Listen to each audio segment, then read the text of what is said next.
avión de pasajeros averiado se precipita sobre el Océano Índico. No lleva combustible. Tampoco tiene potencia en los motores. No funciona ninguno de los dos motores. Esto se acaba. El capitán lucha para hacer algo que nadie antes ha hecho. Llevar a cabo el aterrizaje seguro de un avión de pasajeros en el océano abierto.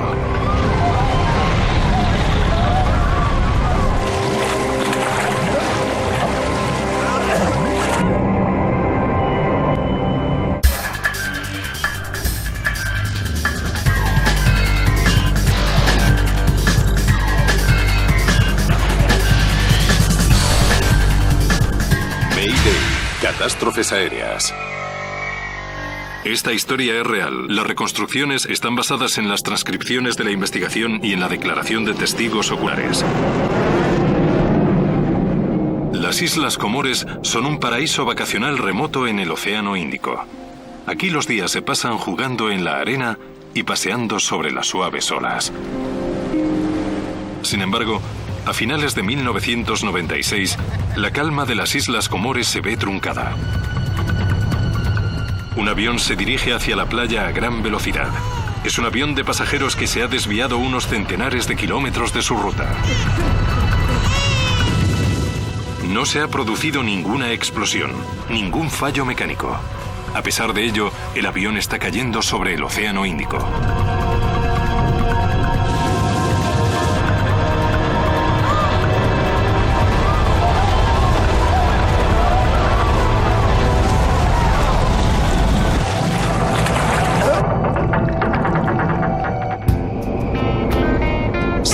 En África.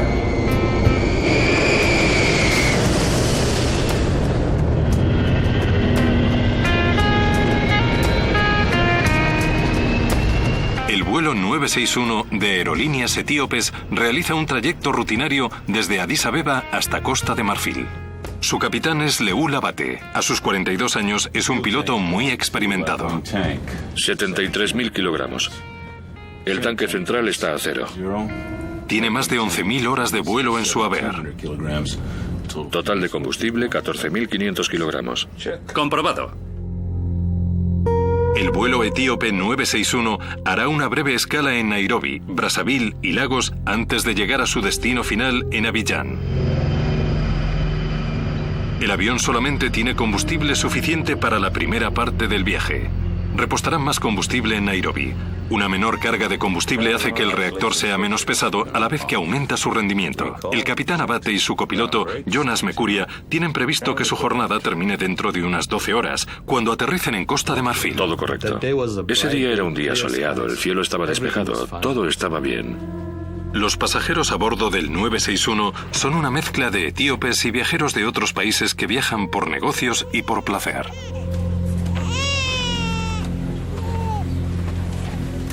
Michael Odenio, sentado en clase turista, es un empresario keniano que regresa a su hogar en Nairobi. Me pasé todo el viernes intentando coger ese vuelo. Llamaba a la aerolínea cada hora, más o menos. Recuerdo que el viernes por la noche, sobre las 11, les volví a llamar y me dijeron que fuera al aeropuerto y que me buscarían un asiento disponible. Por eso a veces pienso que yo mismo me metí en ese avión. En una de las filas delanteras del avión se sienta el estadounidense Frank Pancho Hadel, cónsul general de los Estados Unidos en Bombay. Mi esposa Pam y yo habíamos decidido hacer un viaje por África, ir de safari. Yo quería volar durante el día porque era más seguro. Elegí Aerolíneas Etíopes porque tenían una buena reputación. Era una de las 2 aerolíneas en toda África que tenía la certificación FAA. Unas filas más atrás se encuentra Mo Amin, un cámara de noticias y periodista legendario. Es un personaje muy conocido, especialmente en Etiopía.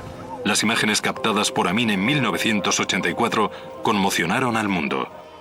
Su retrato de la hambruna etíope provocó una efusión de ayuda que comenzó a sacar a Etiopía del borde de la inanición.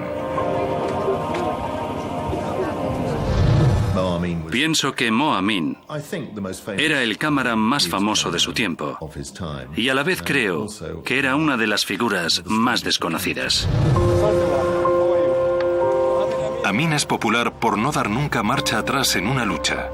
Ha metido las narices y la cámara en diferentes conflictos en toda África. Incluso perdió un brazo en una explosión mientras filmaba en Etiopía.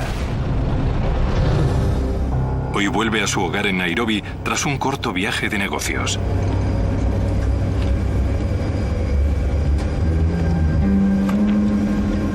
Por el momento, todos los pasajeros están a bordo. El vuelo 961 transporta a 175 personas.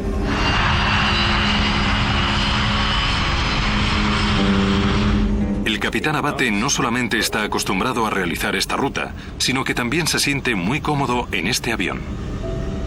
V1.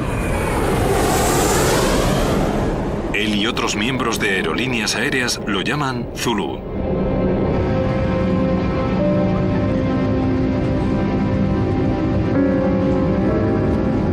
Mientras el avión se eleva en el cielo, 3 hombres etíopes se han acomodado en sus asientos. Todos tienen unos 25 años. El avión se dirige a Nairobi. Sin embargo, este no es el destino que estos pasajeros tienen planeado.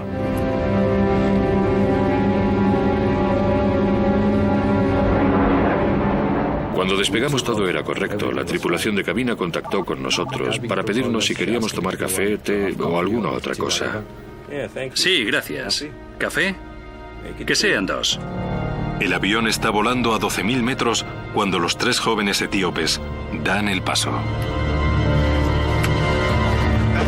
Escuché un ruido en la parte de atrás. Alguien gritó y cuando miré atrás estaba corriendo hacia adelante, apartando a empujones a las azafatas.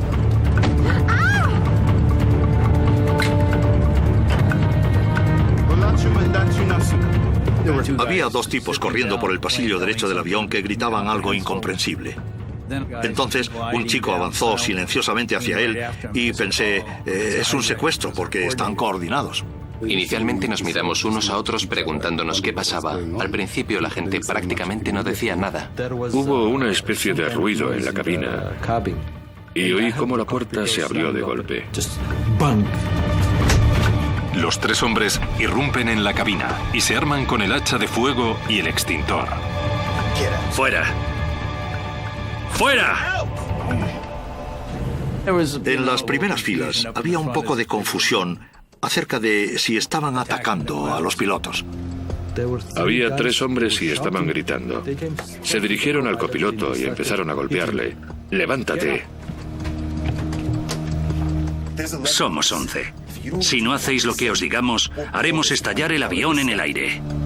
Les dije que estaba claro y les pedí que no le hicieran daño, que haría todo lo que me pidieran.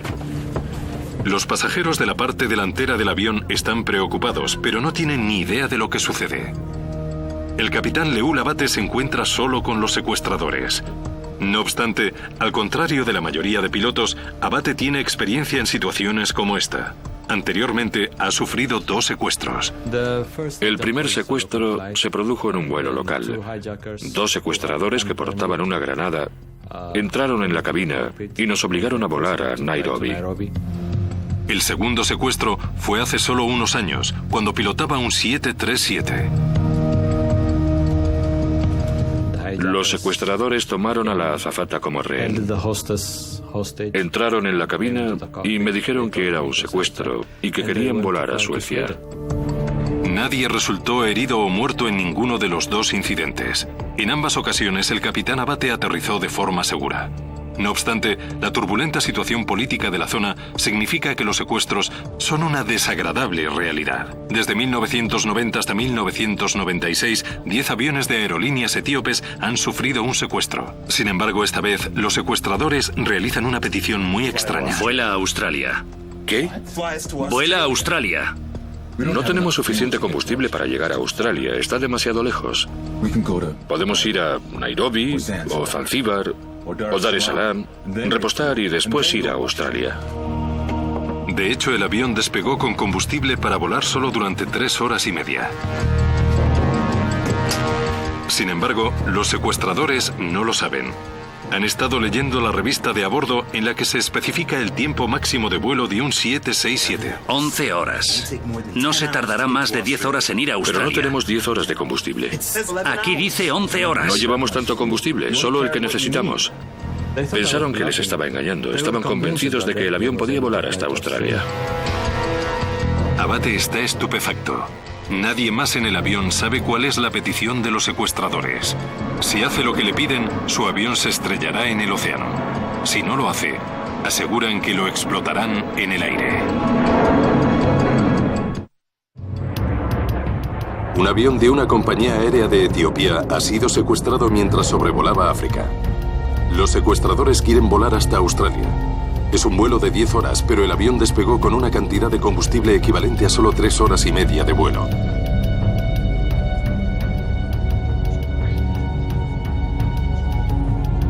Se corre la voz de que se trata de un secuestro, sin embargo no se conoce el destino. Era como si nadie quisiera irritar a los secuestradores. Ellos no habían molestado a nadie. No era al estilo de Oriente Medio, que le disparan en la cabeza a alguien para hacer ver que van en serio. Básicamente, dejaron a los pasajeros solos con tal de que no hiciéramos nada. Y con eso fue suficiente para nosotros. Este es el combustible que tenemos. Si tuviéramos suficiente para 11 horas, indicaría 60.000 kilogramos. Pero no llevamos tanta cantidad. Solo llevamos el que necesitamos. Parece que los secuestradores piensan que Abate les engaña. Tenemos una bomba. Sí. Y si no haces lo que te digamos, haremos estallar el avión en el aire. Abate sabe que no tiene alternativa. Si se opone a los secuestradores, estallarán el avión. Si cede al chantaje, se quedará sin combustible. Tenía la sensación de que en realidad no tenían ninguna bomba, pero no podía desafiarles. Uno de ellos tenía el hacha de incendios en la mano. Esto es suficiente para provocar una herida grave. Y si yo no estoy vivo, nadie sobrevive. Es así de simple.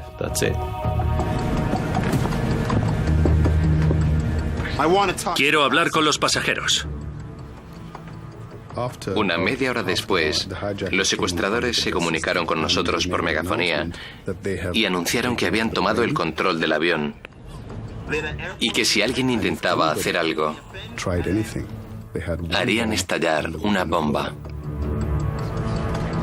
El anuncio se realiza en amárico, francés e inglés. La política de aquel momento era que debíamos seguir las instrucciones de los secuestradores. Eso era antes del 11S. Y cualquier medida que se pueda tomar se toma en tierra, no durante el vuelo. Los pilotos están formados para volar, no para luchar. Estábamos siguiendo la normativa estándar referente a los pasajeros, mantenernos al margen, mantener la calma, dejar que ellos controlaran la situación, intentar aterrizar el avión.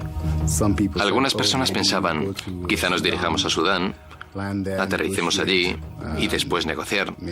Quizá nos liberen una vez allí, o si no, nos lleven a algún otro sitio, pero no eran más que especulaciones. Durante años, Clint Van Sant fue el jefe de negociaciones en casos de secuestro. Lo que hacía que este secuestro fuera tan único era que el piloto ya había sido víctima de otros 2 secuestros anteriores. La probabilidad de éxito era del 100%. Con toda seguridad, existía la predisposición de que terminaría como los otros 2, de que sería capaz de aterrizar, de que las autoridades resolverían el asunto.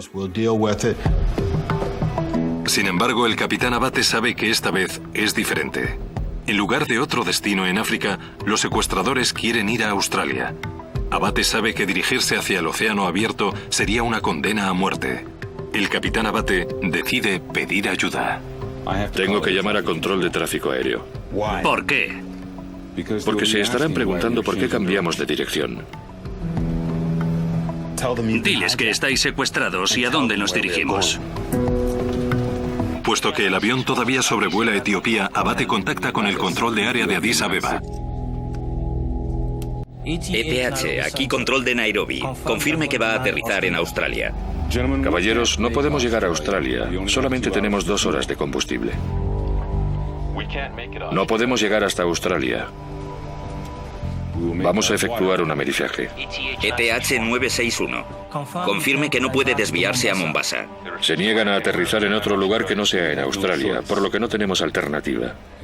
Hasta que se termine el combustible y entonces amerizaremos. Pero con 2 horas de combustible no puede llegar a Australia. ¿Por qué no aterriza en Mombasa? Bien, deme un minuto. Abate conecta el control de tráfico aéreo con los altavoces de cabina. Bien, solo quería que nuestros secuestradores escucharan lo que me están comunicando. De acuerdo. Y si tienen algo que decirles, adelante, díganselo. Bien. Le estoy advirtiendo de que con 2 horas de combustible no podrá llegar a su destino. Y probablemente tendrá que realizar un amerizaje. La solución es aterrizar en Mombasa. Adelante. A los secuestradores del ETH-961. Si lo han comprendido, adelante. Están esperando su respuesta. ¿Quiere hablar con ellos? Bien, dicen que no quieren hablar. No están dispuestos a negociar bajo ningún concepto. Confirme que están preparados para amerizar y hundirse. ¿Tiene algún otro aeródromo alternativo? Por favor, notifique. No tengo ningún aeródromo alternativo. Estoy en una situación muy comprometida. Ya es suficiente. No vamos a negociar. Eso son chorradas. Me dijeron que siguiera sus instrucciones y que si no lo hacía explotarían el avión. Así de simple. ETH-961. Aquí control de Nairobi. Cambio. No habrá más comunicaciones entre el avión y el control de tráfico aéreo. Ha pasado 1 hora desde el comienzo del secuestro. Nadie sabe qué está pasando en la cabina de mando. Para el resto de pasajeros y tripulación, el vuelo se había convertido en una rutina incómoda. ETH-961. Aquí control de Nairobi. Cambio. No habrá más comunicaciones entre el avión y el control de tráfico aéreo. Con tan solo una parte del combustible necesario para llegar a Australia, Abate decide desafiar a los secuestradores. Sin que ellos lo sepan, decide continuar en dirección sur en lugar de hacia el este rumbo a Australia. Empecé a bordear la costa africana, porque en el caso de que pasara algo tendríamos un lugar para realizar un amerizaje o un aterrizaje seguro, puesto que la mayoría de las ciudades están en la costa. No obstante, al mirar por la ventana, los secuestradores se dan cuenta de que están siendo engañados. Todavía veo tierra. ¡Cambia la dirección! Al capitán Abate ya no le queda ninguna alternativa. Vira rumbo al este sobre el mar abierto.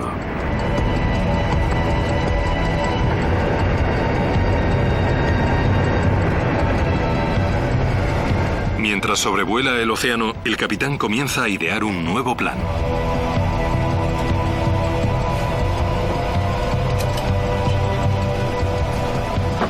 No tenía ninguna carta de navegación a mano porque estaban en la parte del copiloto. Solo tenía un pequeño atlas. Lo cogí y vi las Islas Comores.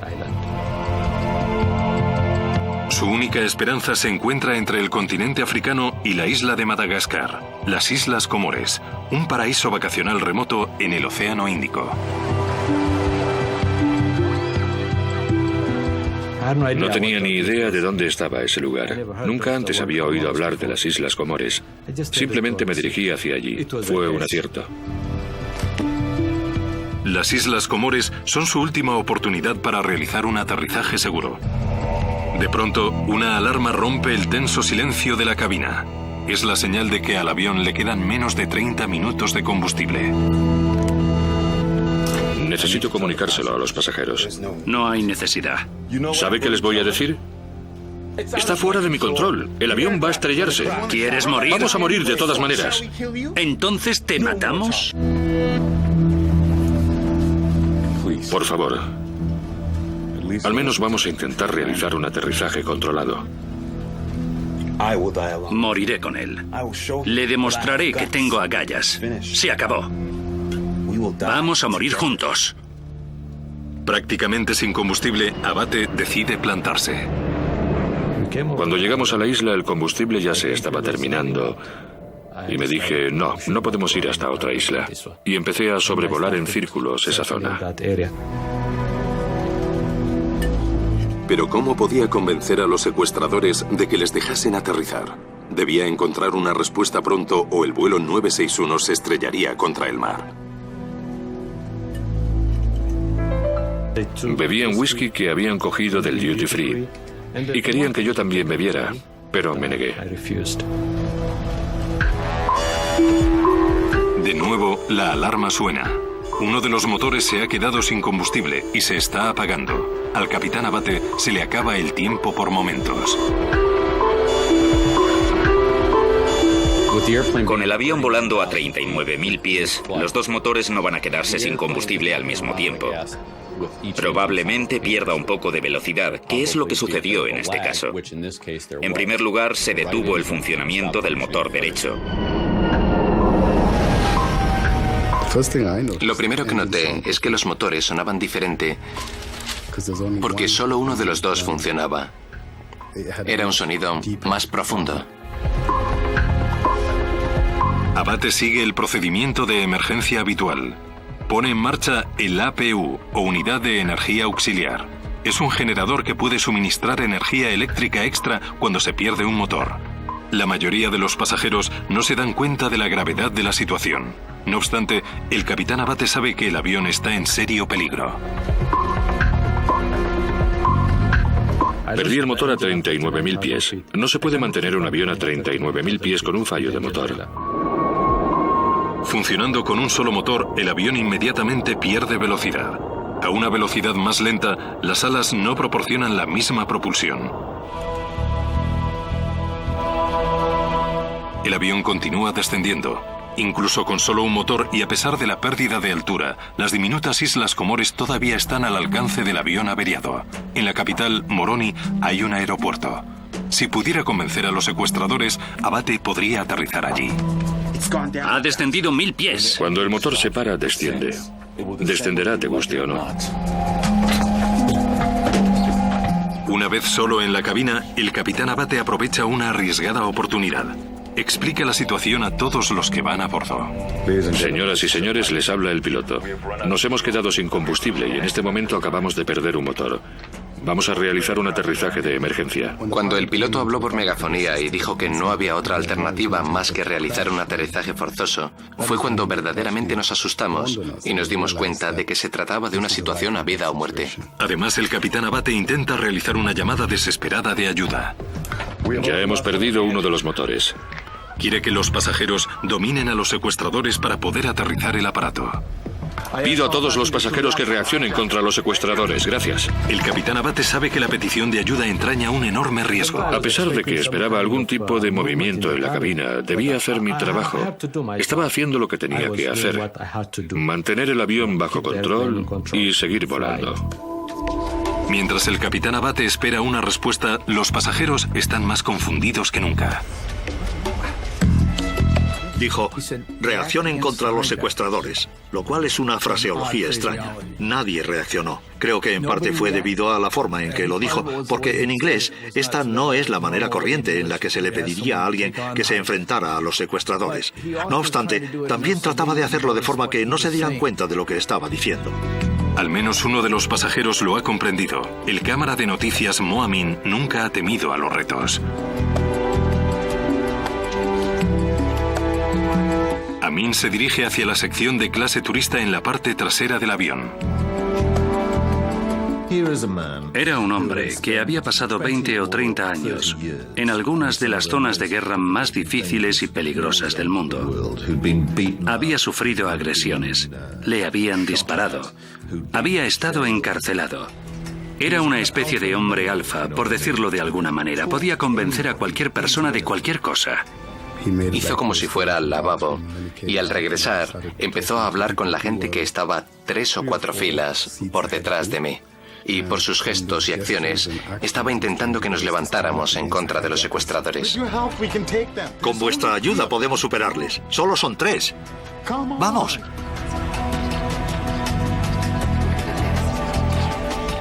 Sin saber qué pasaría, sin saber de lo que eran capaces. Habían asegurado que si alguien trataba de hacer algo, harían estallar el avión. Siempre debes calcular si vas a mejorar o empeorar la situación. ¿Quién está preparado para arriesgarse estando seguro de que esa acción precipitada contra el secuestrador no provocará que haga estallar el explosivo y acabe con la vida de todos los que van a bordo? Finalmente, los pasajeros deciden no actuar. El capitán Abate todavía está solo con los secuestradores. En la cabina, los secuestradores intentan tomar el control en un vano intento de mantener el avión en el aire. Está descendiendo. No se preocupe, no soy yo quien lo hace descender. Sin querer, uno de los secuestradores desconecta el piloto automático. El avión vira bruscamente.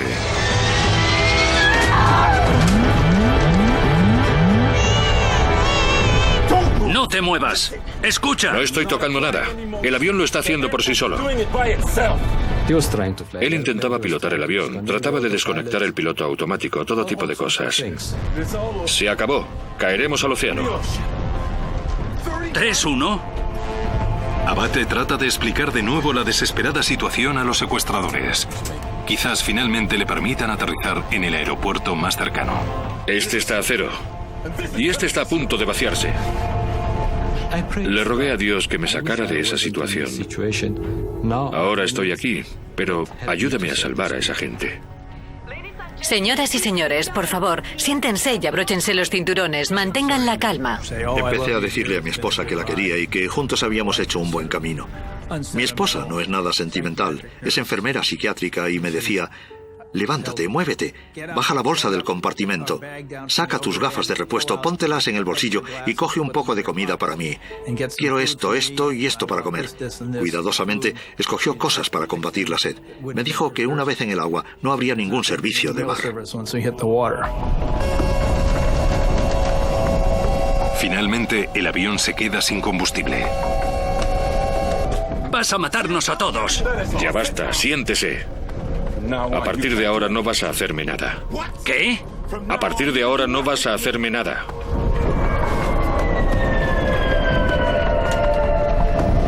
El otro motor se paró y hubo un momento de estabilidad. A continuación, en la cabina empezó a hacer calor. Las luces empezaron a parpadear y gradualmente se apagaron. Se acabó. No funciona ninguno de los dos motores. Se acabó. ¿Es esto lo que querías? Este avión de $40 millones se ha convertido en un planeador de 100 toneladas. El reactor se ha quedado sin combustible y a Abate no le queda ninguna opción. El amerizaje de emergencia es casi inevitable. No funciona ninguno de los dos motores. Se acabó. ¿Es esto lo que querías? Casi 4 horas después del despegue, el vuelo 961 de Ethiopian Airlines se ha quedado sin combustible. Los secuestradores han tomado el control, obligando al capitán a volar sobre el océano. La pérdida de potencia de los motores empieza a causar efecto en el avión. Además de mantener el avión en el aire, los motores suministran energía a gran parte de los sistemas eléctricos e hidráulicos. Sin el funcionamiento de los motores, las pantallas, el piloto automático y muchas otras funciones del avión dejan de funcionar.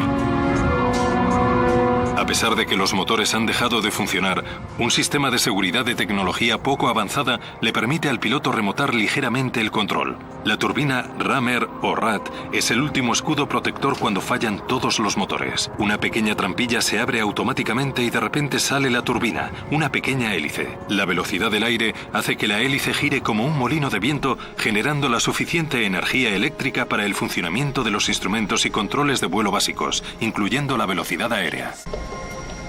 Puesto que los sistemas estaban apagados, significa que no había energía eléctrica o hidráulica y los controles eran pesados. La turbina no proporciona la suficiente energía para que Abate pueda operar los alerones, que ayudarían a reducir la marcha del avión para el aterrizaje. Donde quiera que aterrice, el capitán Abate tendrá que hacerlo a una velocidad altamente peligrosa. Nadie en el mundo está preparado para realizar un aterrizaje o un amerizaje sin energía. Para volar sobre el agua se necesitan unos instrumentos muy precisos. No contaba con ninguno de esos instrumentos. Sin motores, un avión de pasajeros grande puede planear 18,5 kilómetros por cada 1000 metros de altitud que pierde. A 6.400 metros, el avión de Aerolíneas Etíopes puede desplazarse casi 120 kilómetros antes de tocar tierra. Una de las cosas que deben preocupar al capitán en este momento es que con los dos motores apagados el avión va a caer. Solo es cuestión de dónde, lo cual va a ser controlado por el piloto. Es una situación extremadamente peligrosa a la que se han enfrentado pocos pilotos en el mundo. En 1993, otro piloto de un 767 se encontró en un aprieto similar. El vuelo 143 de Air Canada se quedó sin combustible y aterrizó en una base abandonada de las fuerzas aéreas con resultado de daños menores. En circunstancias normales, es posible realizar un aterrizaje seguro sin combustible. El capitán Abate espera aterrizar en el aeropuerto de las Islas Comores. Sin embargo, en un último intento de lucha con los secuestradores pierde la orientación y no puede localizar visualmente la pista de aterrizaje. Me encontraba próximo al aeropuerto, por lo que no apartaba mi vista de él en ningún momento. En mitad de la lucha fue cuando perdí mi posición. Perdí el punto al que me dirigía. Durante los segundos críticos en los que busca de nuevo el aeropuerto, pierde demasiada altitud y no sabe si podrá llegar a la pista. Ahora su única opción es llevar a cabo un amerizaje. Sabía que tendría que amerizar el avión. Tendría que posar el avión en el agua. ¿Cómo iba a hacerlo? Era otro asunto, puesto que nunca se había preparado para esto. No a falta de 2 motores. Amerizar en el océano es incluso más peligroso que aterrizar en tierra. Si tratas de realizar un aterrizaje de emergencia en tierra, el avión tendrá una superficie sobre la que deslizarse. Esa superficie no existe cuando tratas de posarte en el agua. El avión va a posarse en el agua y en algún momento va a hundirse en ese agua. Cuando eso ocurra, el avión intentará detenerse al instante. Al tratar de amerizar su avión de forma segura, Abate se enfrenta a retos únicos. Aviones como el DC-9 tienen la parte inferior plana, la cual, al amerizar, rozaría la superficie del océano perdiendo velocidad más suavemente. Sin embargo, los motores del 767 de Abate cuelgan debajo del fuselaje. Podrían actuar como palas enormes y llenarse de agua mientras que el resto del avión ara la superficie. La fuerza lo rompería en pedazos. Cada vez hacía más calor. Empezamos a sudar. Pensé que el aire acondicionado no funcionaba, puesto que no había electricidad. Fue en ese momento cuando la gente empezó a gritar. Cundió el pánico. Buscábamos los chalecos salvavidas. Rezamos a Dios, a Alá. Algunas mujeres pedían a la gente que fuera a suplicar a los secuestradores, sin darse cuenta de que ya no había nada que hacer, ya no teníamos combustible, nos estábamos cayendo. En ese momento, la esperanza era lo único que quedaba. Estábamos descendiendo a bastante velocidad. El avión daba bandazos bruscos. Fueron unas cuantas veces a la cabina para tratar de controlarlo. Es mi responsabilidad. Los pasajeros tienen que saber lo que está pasando. Desciende y aumenta la velocidad. Eso no cambiará nada. Por favor. De todas formas, vamos a morir.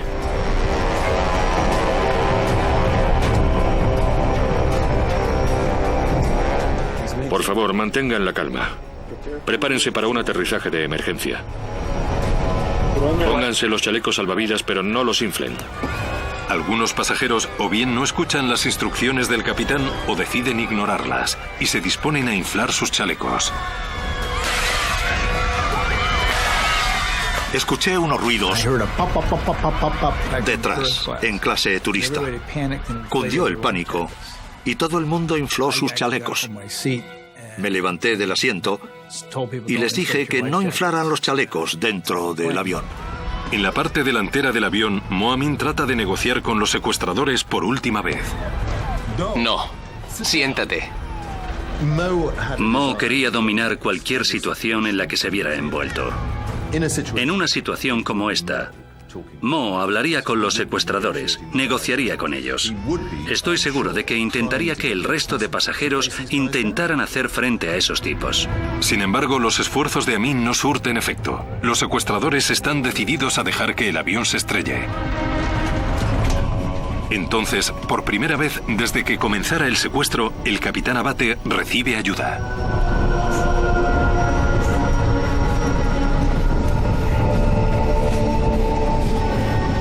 Los controles.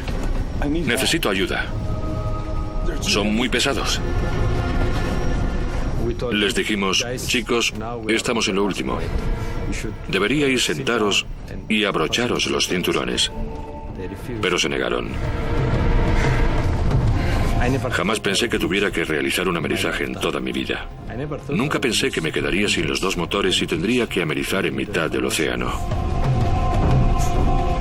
Nunca creí que algo así podía pasarme en mi vida. Recuerdo que en los últimos segundos miré por la ventana a los dos lados y solo vi agua. Y entonces me coloqué en la posición de emergencia. En ese momento pasan cosas por tu cabeza. Supongo que debido a mi educación cristiana recé unas últimas oraciones. Pensé, si existe un cielo, espero que haya un sitio para mí.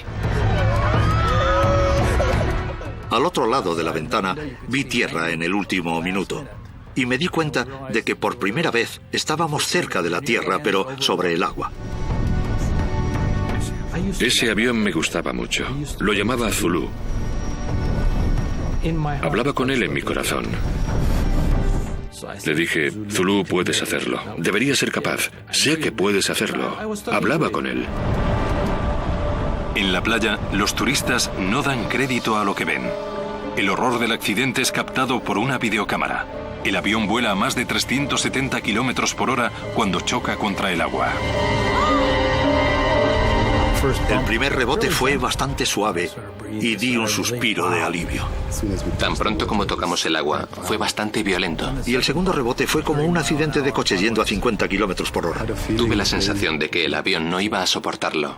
Al tercer rebote pensé, estoy muerto. Perdí el conocimiento.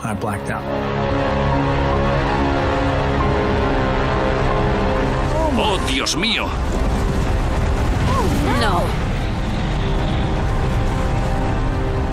El amerizaje fue muy brusco. El avión se partió en 3 partes. La cabina se partió y la cola también, y empezamos a hundirnos. Empezó a entrar agua por los dos lados. Los pasajeros que han sobrevivido al impacto inicial tratan de escapar de entre los restos del accidente.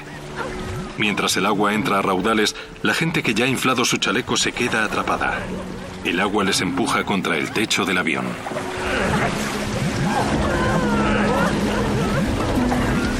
En este tipo de situaciones de pánico, la gente hace todo tipo de cosas que quizá escapan a la racionalidad.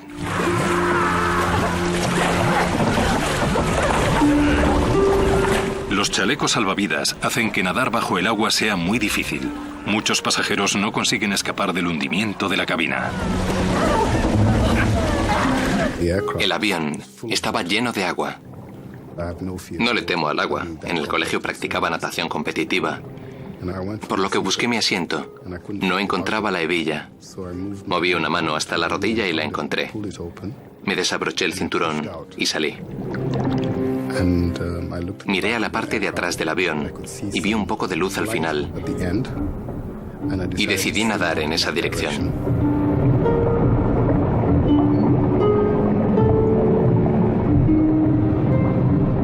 Mientras nadaba hacia la salida, uno de los pasajeros que estaba intentando salir del asiento me agarró la pierna y me dije, oh Dios mío, voy a ahogarme.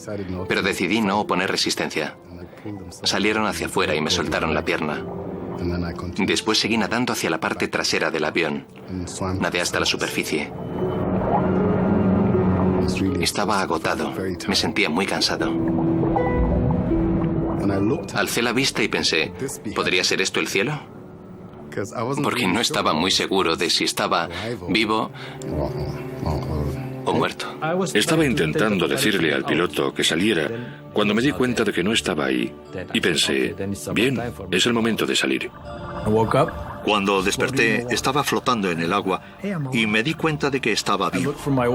Busqué a mi esposa, que estaba sentada a mi derecha, y no la encontré. Se me cayó el alma a los pies.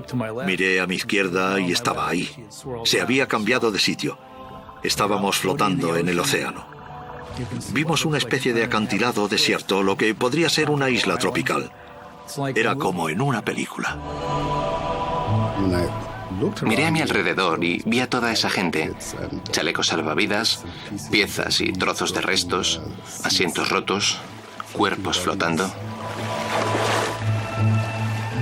Vi restos esparcidos a mi alrededor. La cola del avión estaba lejos. Nunca pensé que pudiera suceder algo parecido. Todo lo que quería era evacuar a los pasajeros y a mí mismo de forma segura. Abate nada en busca de seguridad sin tener ni idea de la suerte que ha tenido. No sabe si alguno de sus pasajeros ha sobrevivido o lo que ha sucedido con los secuestradores.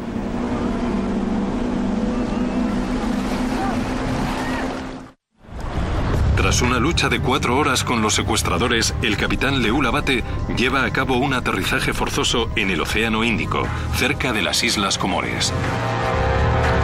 ¡Oh, Dios mío! Su avión ha quedado hecho pedazos. No obstante, su destreza ha salvado la vida de muchos de los pasajeros.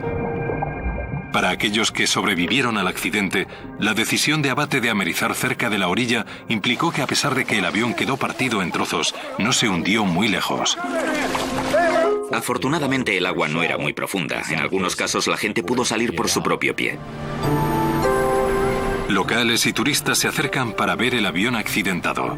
Un grupo de submarinistas que por poco fueron alcanzados por el avión siniestrado ayudan en el salvamento. En un sorprendente golpe de buena suerte, unos médicos franceses se encuentran en el lugar y proporcionan asistencia médica de inmediato. Finalmente, de las 175 personas que iban a bordo del avión, sobrevivieron 50. Sin las medidas de Abate, podrían haber muerto muchos más.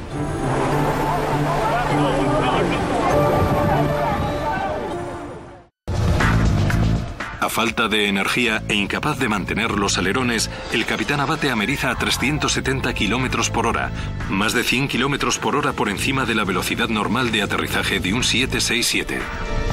Una vez que el capitán tomó la decisión de que debía amerizar, lo mejor que podía hacer era mantener el avión lo más cerca posible de la tierra. Abate también intentó llevar a cabo el amerizaje lo más suavemente posible. En el último instante, viró el reactor en un intento de amerizar en paralelo a las olas en lugar de chocar contra ellas. Tan pronto como el avión chocó contra el agua, quedó fuera del control de Abate. El avión amerizó sobre el ala izquierda, por lo que es exactamente el ala izquierda la que choca contra el agua. El enorme motor colgante del 767 se sumergió en el agua, lo cual hizo que el avión entrara en barrena. Necesariamente el avión habría virado sobre el ala izquierda o salido en barrena, lo cual implica una gran cantidad de energía que se dispersa muy rápidamente. Esta es la causa de que se produzca la secuencia de roturas. El avión queda partido en 4 o 5 trozos. Esto es lo que causó muchas de las víctimas. El pánico también pudo haber contribuido al número de muertes. Haciendo caso omiso a las instrucciones de Abate, muchos pasajeros inflaron sus chalecos salvavidas. El chaleco salvavidas sirve para flotar en el agua o para tratar de mantener el cuerpo recto, lo cual podría haber obstaculizado y limitado la movilidad para salir del asiento. En algunos casos, la gente todavía llevaba el cinturón abrochado cuando esas secciones del avión se hundieron y desgraciadamente se ahogaron. Mo Amin, quien había tratado de levantar a los pasajeros en contra de los secuestradores, se encontraba de pie cuando el avión se estrelló. Probablemente se golpeó contra una mampara cuando el avión chocó, muriendo en el acto. Mo había sobrevivido a todo. Tenía más de 7 vidas. Y la idea de que se encontrara en un vuelo ordinario, sin ser consciente de que formaba parte de una noticia que no le había sido asignada, pero en la que se vio implicado, más las circunstancias de su muerte, son una especie de ironía horrible. Los secuestradores, que se negaron a sentarse durante el amerizaje, también murieron en el accidente.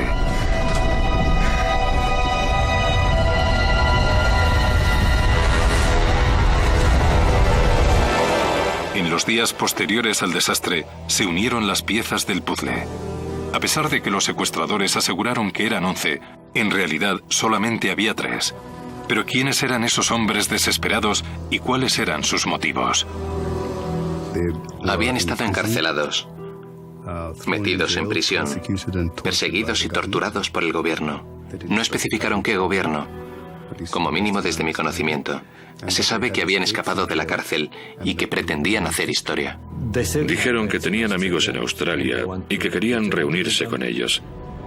Querían entrar en un segundo país para obtener el estatus de refugiados y tener una vida mejor. Antes del 11S era increíblemente fácil para los secuestradores tener acceso a los pilotos. Si no hacéis lo que os digamos, haremos explotar el avión en el aire. A pesar de los numerosos secuestros en las 2 décadas anteriores, la mayoría de aerolíneas no hicieron ningún esfuerzo por asegurar la cabina. ¿Quieres morir? Moriremos de todas maneras. ¿Entonces te matamos? Los secuestradores del 961 nunca estuvieron relacionados con ningún grupo terrorista u organización política. Fueran cuales fueran sus razones, su crimen sirvió para demostrar el grave peligro que provoca un secuestrador que no le da ningún valor a su propia vida. Vamos a morir juntos. Durante años, la gente que trabajaba en la seguridad manifestó: debemos reforzar la puerta de la cabina. Debemos evitar que entre alguien por esa puerta y pueda tomar el control del aparato. Fueran cuales fueran las razones, ya fuera porque las aerolíneas no querían gastarse el dinero o porque no lo veían como una amenaza, no lo hicieron. Tras el 11S se ha aplicado esta medida de seguridad en todos los aviones comerciales que podían correr el riesgo de sufrir un secuestro.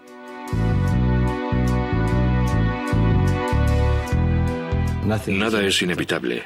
Nadie es inmune ante cualquier situación. Hay una probabilidad entre 1 millón, pero puede ocurrir. Tanto al capitán Leul Abate como a su copiloto Jonas Mecuria se le rindieron varios homenajes por sus acciones en el vuelo 961. Entre ellos, recibieron el reconocimiento de la Fundación de Seguridad de Vuelo. Pienso que es bueno que haya sobrevivido y que el mundo haya comprendido lo que he pasado. A pesar de su terrible experiencia, tanto el capitán Abate como su copiloto Mecuria continúan trabajando para aerolíneas etíopes.